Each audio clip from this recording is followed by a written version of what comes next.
Топ 10 начина за изтрезняване. Пийте много вода. Хидратацията помага за намаляване на ефекта от алкохола. Хапнете нещо питателно. Храни с високо съдържание на протеини и въглехидрати могат да помогнат за стабилизиране на нивото на кръвната захар. Вземете студен душ. Това ще ви ободри и освежи, макар и да не ускори изчистването на алкохола. Движете се. Лека разходка или упражнения могат да подпомогнат циркулацията. Кафе или чай. Кофеинът ще ви събуди, но няма да ускори процеса на изтрезняване. Поспете. Сънят е най-ефективният начин тялото да обработи алкохола. Вземете витамини.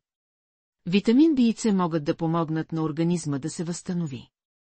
Дишайте дълбоко.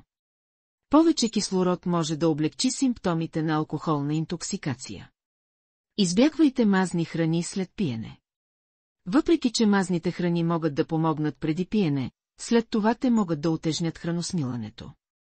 Изчакайте времето си. Единствено времето позволява на тялото да обработи алкохола напълно.